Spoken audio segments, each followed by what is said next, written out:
Bueno, por otra parte se canceló el evento de Calaveras y Guamazos que se iba a llevar a cabo en el cuarto, pues que es una galería informal porque se hacen eventos de vez en cuando, o sea, no está abierta al público la mayor parte del tiempo, pero a ver, los eventos que se hacen, pues considero que son de corazón y para la banda, ¿no?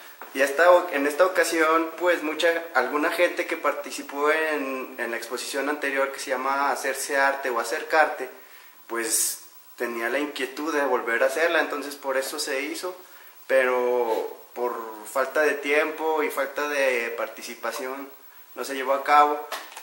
Las personas que sí estuvieron al pendiente y que hicieron cooperar, pues fue Verónica Martínez, un fuerte abrazo, Jorge Noriega y Ale Vampic, que pues próximamente haremos una colectiva, pero ya ahora sí, que de los, no quiero decir fracaso, porque pues igual y sí se pudo llevar a cabo, pero la verdad quería algo más relajado, porque a veces no se tiene el tiempo para hacer las cosas como se debe. Entonces próximamente se llevará a cabo otra con la gente que se va ganando los puestos, ¿no? Porque también los puestos son para gente que se gana, se cumplen ciclos, se cumplen objetivos.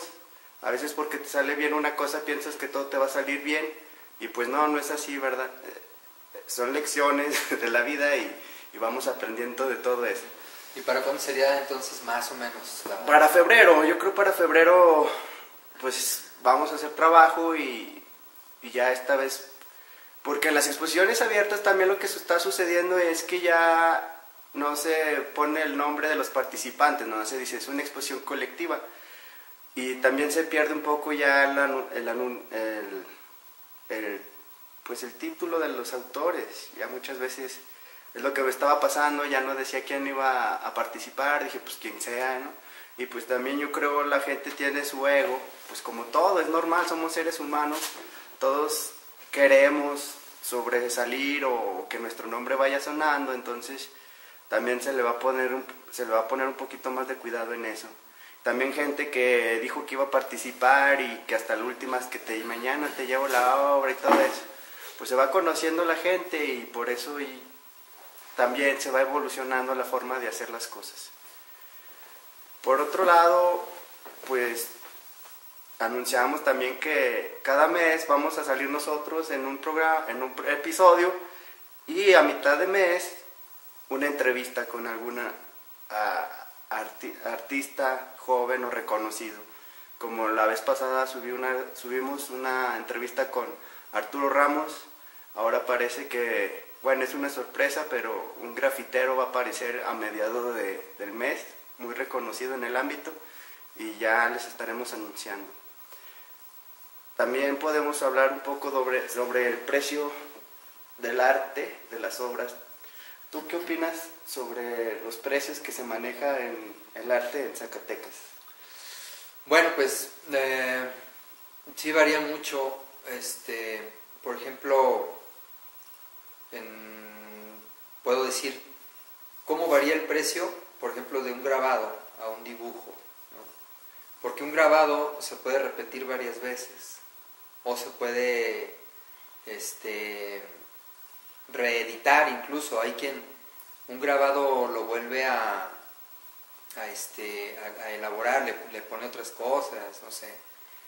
Y hay quien dice, no, otro grabado, ¿no? Y también se vuelve de alguna manera, puede ser, siento yo que se vuelve en cierta medida una maquila, el grabado. Sí, ya algo en serial, ¿no? Como la artesanía, que muchas veces se desprestigia porque como la cerámica se hace en molde, pues son trabajos hechos en serie, pero la gente no sabe también que mucha de la cerámica se decora a mano, pues, entonces por mucho que sea en serie, se va decorando artísticamente, se podría decir, aunque es una artesanía, mucha artesanía puede ser una obra de arte, porque los lienzos, por ejemplo, se pueden hacer en serie, ya lo que cambia es lo que se pinta en el lienzo, como las hojas de máquina hay millones, sí, pero la diferencia es lo que se hace en esas piezas, ¿no? Sí, por ejemplo, hay unas jarras que son de Guadalajara, no me acuerdo qué lugar, y son unas jarras muy bonitas para agua,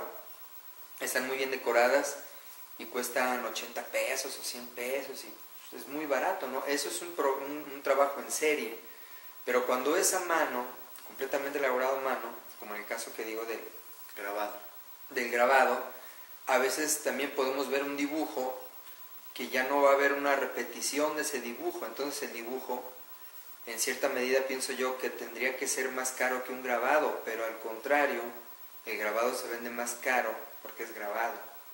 Pero entonces ahí hay varias diferencias, ¿no? Claro que depende del grabado, qué elaboración tenga, el tiempo ¿Quién lo haga? Claro, quién lo haga. Eso también tiene mucho que ver. Qué prestigio tenga el artista, la firma del artista, si ya es importante o no, si vende o no, y en cuánto vende, ¿no? Entonces, ese es el problema precisamente, que todo se va dando por, digamos, el trabajo que hace el artista, pero si vende o no, y también esto ya es como a capricho, no del mismo artista, sino de cómo vende. Entonces los artistas comienzan a cotizarse y a elevar los precios de su trabajo, aunque en realidad también hay muchos artistas que son muy buenos, que son medio desconocidos y no pueden vender tan caro porque no son reconocidos. Y hacen obras muy buenas. Exactamente. Que el arte también mucho depende de gustos. Mucha gente puede decir que fulanito hace buen trabajo y todo eso. Y ves su obra y tú dices, pues, bueno, los que igual y no conocemos, pero es que el arte, ¿tú qué piensas que es más importante para apreciar una obra, el saber o el sentir? Porque Pues, puedes ver una obra y decir, la técnica fulanita y cuestiones, pero te puede gustar más una que no tiene tanta técnica, entre comillas, que otra, que tal vez sí la tenga, ¿no? Claro, depende también la técnica que tenga el artista, cómo la maneje, pero sobre todo si te atrapa, ¿no? Si te atrapa, pues ya te convenció y entonces te gusta lo que hace y obviamente por eso lo compras. Pero, pues sí, la gente que conoce más de técnicas es ahí también donde se cataloga más, de una forma más especializada, y es donde ya la obra del artista puede subir de rango, porque obviamente cuando hay técnica, pues el trabajo es más elaborado y es pero más, a veces el mensaje no es tan profundo como otras personas que pueden hacer una obra con mucho mensaje y con poca técnica. Yo pienso que mientras más cosa tenga de las dos cosas, válgame la redundancia, mejor. Pero hay unas que se inclinan a... Es como la teoría y la práctica. Mucha gente se deja ir por la teoría. Por ejemplo, un licenciado en X profesión, vamos a decir un psicólogo, por ser psicólogo o por ser padre, sacerdote en la religión, dicen, lo dijo el padre, tiene razón. A través de la historia, ¿cuánto no se ha dicho eso? O por ser psicólogo, porque tiene su título, tiene razón, cuando tal vez digan muchas estupideces. Y hay personas que no tienen título ni rango eclesiástico y dicen filosofía más pura y más verdadera que lo que dicen las otras personas que supuestamente deberían de decir la verdad. Sí. ¿O no? Lo mismo es en el arte, pienso yo, de que mucha gente puede decir, es que expuso en Londres, en China, en Japón, pero eso yo pienso que no tiene, o sea, sí tiene que ver, por algo expuso allá, pero no se debe de llevar uno por la finta, porque muchas veces la diplomacia o la vida social de los artistas hacen que suba su nombre más que su misma obra. Sí, por eso, pero precisamente a eso me refiero, que precisamente cuando ya un artista tiene una técnica más depurada, obviamente se vuelve más preciosista. Entonces todos los grandes artistas, Picasso, Dalí, Duchamp, Diego Rivera, Orozco, muchísimos, todos ellos pasaron por una academia. Eso también es muy, muy, muy importante. Ellos realizaron en realidad los títulos de sí, cada artista. Pero es que ellos realizaron siempre en la academia un dibujo clásico, siempre retratar la realidad, como lo que hacía también Da Vinci y Miguel Ángelo. Entonces ellos pasaron por esa academia.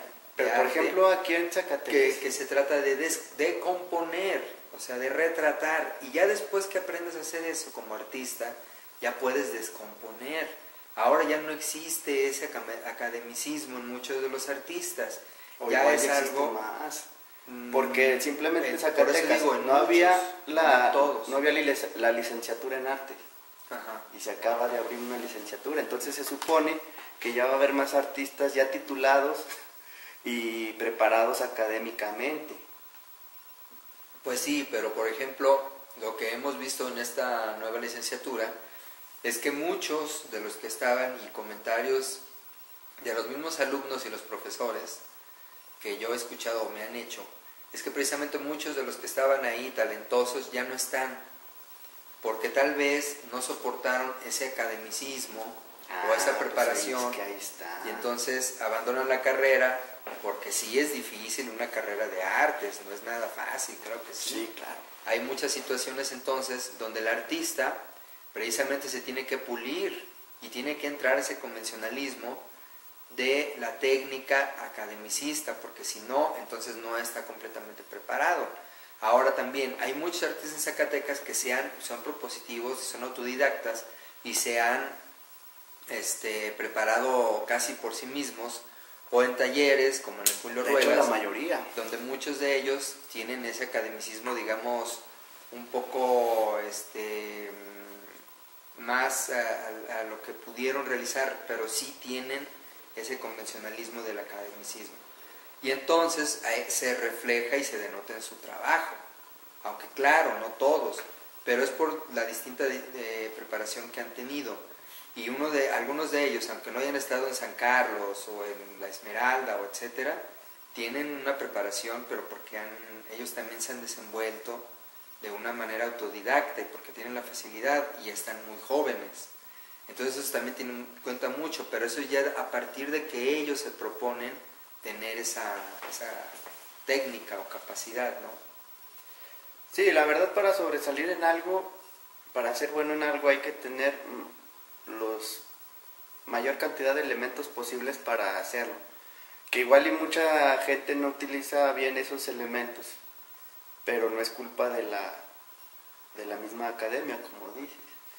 Si por ejemplo te pones a leer, vas a saber más sobre la historia, sobre el pasado, y vas a tener más fundamentos para justificar tus argumentos en el presente, y después ya en el futuro tus palabras pueden ser tomadas en cuenta, porque a veces queremos que nos escuchen o queremos decir cosas importantes sin tener argumentos, o queremos expresar a través del arte cosas que no podemos expresar porque no tenemos ni la práctica ni el conocimiento para hacerlo. Sí, por ejemplo, hay muy buenos retratistas como pintores y dibujantes, ¿no? que digamos se desenvuelven muy bien, pero de alguna manera muchos de sus cuadros no son interesantes o no dicen algo, no tienen un lenguaje fuerte, trascendental. Y claro, aunque puedan ser muy buenos retratistas, pero están copiando, incluso muchos de ellos copian de un dibujo o de una fotografía. Eso es a lo que me refería de la técnica. Hay mucha gente que puede tener buena técnica, pero no se le ocurren ideas para pintar. Entonces, ¿qué hacen? Se ponen a falsificar o a pintar obras de otras personas que tuvieron la capacidad para reinventar o inventar. Claro, como el mismo Picasso, de que hizo sus cuadros con algo que, o sea, con una técnica o un elemento que igual y no se había visto nunca. Entonces de ahí fue su trascendencia en la historia de la humanidad. ¿Pero por qué? Porque se arriesgó, pero ya teniendo conocimientos anteriores que lo llevaron a experimentar y a darse el lujo de inventar. Claro, entonces aquí es donde dividimos un poco las opiniones, ¿no? Hay muy buenos copistas o técnicos, bueno, pero en lo propositivo, en un lenguaje propio, donde tienen que precisamente, y lo mismo dicen los mismos artistas lo dicen, lo hiciste, entre ellos mismos se preguntan, ¿lo hiciste por De tu algo mente. que de tu mente, O de lo memoria, copiaste. o lo copiaste. Sí, eso es una pregunta muy típica. Y es exactamente, ¿verdad? Entonces ahí es donde obviamente también se diferencia, aunque claro, la técnica muchas veces puede ser una técnica preciosista, precisa, pero no hay algo que vincule precisamente a partir de lo imaginativo, que capture mentalmente una imagen y la desarrolle o la retrate en el momento con un modelo, o sea, no con una imagen fija, un modelo en vivo, o que haga un paisaje precisamente como se realizaba antes. O un ejemplo más simple en la escritura, por ejemplo. Hay muchas veces, bueno, a mí me ha pasado, aún sigo pasando por eso. Me nombro yo como ejemplo porque es como una introspección, ¿no? Y como lo que pasa a mí le puede pasar a muchas personas que quieren decir algo, que tienen buenas ideas, dicen cosas poéticas, pero con una ortografía o una narrativa deplorable. O sea, puedes decir cosas muy lindas, pero con una ortografía muy, muy mala. Entonces la gente que está en el medio va a tener herramientas para decir, pues es que no sirve para nada, pero otros pueden enamorarse de tus palabras. Entonces ahí está la línea entre el bien y el mal, se puede decir, de lo que es correcto y lo que no es correcto, que lo ideal sería que digas cosas poéticas, hermosas, con una técnica excelente, con una ortografía y reglas ortográficas y todo eso muy, muy buenas, pero por lo regular no existe eso. Es como una utopía, no, casi, es una utopía. Es muy raro las personas que logran a conjuntar esa combinación, pero si lo logras, pues ahí va a ser tu grandeza. Porque muchas veces también nos justificamos de decir, lo que importa es lo que digo, no cómo lo escribo. Pero no, la verdad sí, a través del tiempo te vas dando cuenta de que sí es importante de cómo lo digas. No es lo mismo decir pasó que pasó, o decir revólver que revolver. Ya quería justificar también García Márquez que se echaran abajo las reglas ortográficas y todo eso, pero ni porque él fuera tan famoso se llevó a cabo eso. O sea, bueno, no es lo mismo escribir, hablar bonito, que escribir bien, con reglas ortográficas, con cadencia y con metáforas bien empleadas, con un léxico que sea abundante pero que se entienda. No es lo mismo eso que escribir cualquier cosa y después, o decir cualquier cosa bonita y después al escribirla todo mal y como decías, las puntuaciones mal, y entonces ahí se pierde todo, ¿no? Es a lo que me refiero con este ejemplo. Pues bueno, yo creo ya para no aburrirlos es todo. ¿Algo que quisieras agregar sobre la harinera, sobre el arte, sobre el costo, sobre lo que vamos a hacer? Pues que precisamente el costo de las cosas, el arte es efímero de alguna manera, porque también las piezas de arte, hay piezas que son elaboradas para que duren muchos años, pero hay piezas que se van a terminar o se van a destruir en muy poco tiempo. Entonces tratar de rescatarlas, como precisamente este mural de Da Vinci de la Última Cena, de Da Vinci, sí, que es un fresco que se está deteriorando. Yo estoy seguro que Da Vinci lo hizo para que se deteriorara, y están ahorita todavía dándose de topes para que no se deteriore con químicos y que ya se ha deteriorado. Pero obviamente el artista también lo sabe. Es más, hay artistas tan fregonas que hacen una hermosura de trabajo y lo rompen o lo deshacen o vuelven a pintar sobre ese lienzo. Hay otro placer más grande que romper una obra. No, y uno dice, ¿qué estás haciendo? Todo está perfecto. Y ellos dicen, puedo hacer algo mejor, eso no me importa. Entonces, eso también ya es dentro de la arrogancia.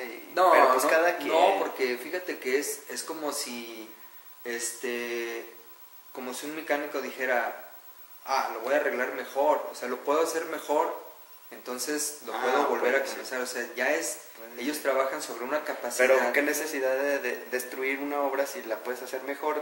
Hay un mural de los murales de Osaka que está aquí en el Manuel Felgueres, que es uno de los murales más grandes, donde el artista hizo como 8 murales abajo de ese o más, y muchos de los artistas que estuvieron cuando él los elaboró dicen que los que están abajo están mejores.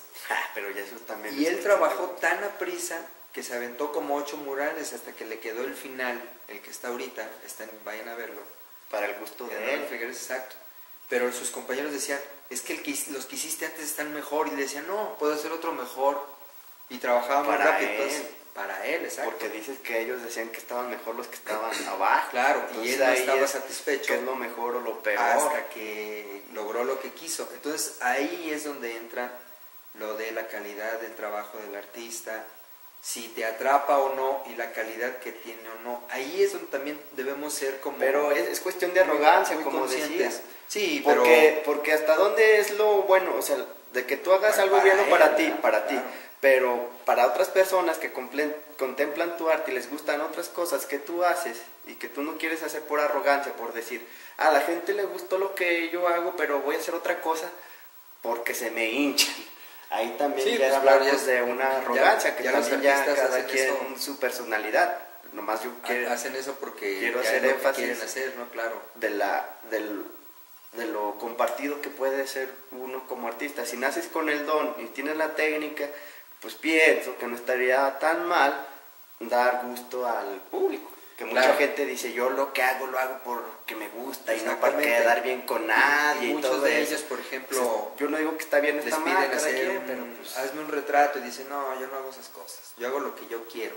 Es que también ya depende de cada quien, ¿no? Aquí lo pueden hacer las dos cosas también, o sea, hacer lo que quieres y complacer al público, y más si te paga el público, porque también mucha gente quiere que hagan las cosas gratis, por ejemplo. No. O sea, pues también entonces, es ahí donde va decayendo el arte y van a decir los padres a los hijos, ¿para qué te dedicas a eso si eso no deja?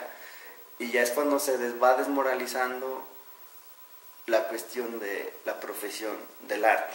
Sí, entonces a lo que me refería al final de esto es que precisamente ustedes que van a comprar arte, que van a comprar alguna obra, también vean precisamente cómo es la técnica que se utiliza, y entonces eso también le da valor a la pieza, ¿no? Porque como les decía, la pieza es efímera, en algún momento se va a terminar, y entonces por eso también hay que cuidar la obra que se vaya a adquirir, aunque también, claro, depende mucho de lo que ustedes quieran o busquen o encuentren, porque hay algo que te puede atrapar y eso me gusta y eso me llevo. Aunque claro, también hay artistas que venden muy caro. Es que ahí está el meollo. Muchos artistas no es para que vendan tan caro, porque pues, entonces su obra se vuelve inalcanzable, ¿no? Pues de hecho se mueren sin venderla. Sí, es que es lo que también te hablaba de la arrogancia del artista. Muchas veces dice, yo por decir nada más, que dan su pieza cara, ya piensan que con eso su nombre sube. Yo conozco personas de aquí de Zacatecas, del medio, que hacen fotografía y la quieren vender muy cara. Bueno, ya cada quien que se ponga el saco y la chingada, ¿no? Y entonces con eso hacen que las piezas no se venden y la gente piense que todas las obras son caras. Y hay personas que tratan de no dar tan cara su obra. Y no digo, o sea, yo lo que digo es que ni tan barato ni tan caro, nomás lo justo, porque también hay que ver lo que es de material y todo eso, ¿no? Sí, por ejemplo, entonces ya poner como estandarizar más o menos un precio y ya que la misma gente vaya diciendo, es como los programas de moda de la historia y de las tiendas de antigüedades, ya vas viendo una pieza y vas más o menos, ya te imaginas cuánto es lo que vale, y ya después si tú quieres negociar, pues también se vale, porque también estás entretenido, ¿no? Negociar. Sí, bueno, y precisamente, bueno, eso ya son cosas donde hay mucho dinero de por medio y con los coleccionistas, etcétera. Acá en el sentido del arte, por ejemplo, por eso pongo el caso de un dibujo que va a ser único a un grabado que se puede repetir, depende mucho de la técnica y todas las cosas que... O sea, ahí dices que es más caro el dibujo. Exacto. Debería de ser más caro, y yo estoy de acuerdo. Sí, porque obviamente si está mejor que un grabado, que también es otra técnica. Que van a decir que para hacer un grabado, que el proceso para hacer el grabado, Pero yo lo que no me gusta del grabado es que, por ejemplo, la gente que no conocemos, vamos a una galería, a una exposición, vemos un grabado y el resultado es como, perdón por mi punto de vista, pero es lo que yo pienso, que muchos grabados parecen dibujos hechos por cualquier persona. Y piensa la gente o el artista que por hacer un grabado, o sea, por hacer un proceso largo y complicado, ya estás haciendo arte, nada más por el simple hecho de hacer el proceso. Pero pues no, o sea, yo puedo taladrar o estar con una piedra pegándole años y no hacer nada y decir que porque estuve pegándole varios tiempos ya es arte. Pues no. Sí, ahí depende, Hay que por tener ejemplo, objetividad, ¿no? Claro, de la técnica del grabado y todo, ¿no? Claro sí, que sí, pero pues... Entonces, porque también ahí es donde se solidifica una obra. La sencillez a la que llega, pero con la armonía que tiene y varios elementos técnicos aparte, claro, hacen que la obra sea... Pero esos ya son maestros que logran hacerlo porque tienen muchos años, porque tuvieron un buen comienzo, porque lo siguen haciendo y no se han detenido, pero eso ya es algo extremo. La gente que realmente, aunque esté trabajando en esto siempre, pero que no tiene como esa, ¿cómo les diré? Como esa genialidad para lograr este tipo de trabajos, pues obviamente sus trabajos no van a ser tan buenos. Aunque tengan mucho trabajo, aunque tengan mucho detalle y que la técnica sea muy difícil de realizar, eso es lo que va a lograr únicamente, ¿no? Entonces ahí es donde se vuelve precisamente lo comercial. Yo conocí a un chavo hace 10 años, fue en el 2000, conocí a un chavo que hacía grabado de Oaxaca, tenía unos grabados fabulosos, pero tenía unos grabados que estaban muy furries y los vendía muy baratos, como si los vendiera ahorita en 300 pesos, 200 pesos, y se las vendía a las galerías en Monterrey. Entonces yo le decía, ¿pero por qué los vendes tan barato? Y me dice, es que estos son para eso. Vendo, a cada galería le voy a vender 5 grabados, me los va a comprar en 200 pesos o en 150, pero yo con esto tengo para vivir una semana aquí. Así. Y ya los grabados buenos, cuando los clientes lleguen por más, yo estoy haciendo comercio, y entonces ya les voy a vender grabados buenos que se los voy a vender en 3,000 pesos. Claro, o sea, el mismo artista puede jugar y trabajar con eso. Sí. Y obviamente es una táctica de sobrevivencia porque también A huevo. es bien difícil vivir del arte, nada más del arte. En el primer capítulo de Lucharteros, el arte, de vivir del arte, chéquenlo por ahí, pónganlo, hablábamos de eso, de cuánto gente, y tú decías,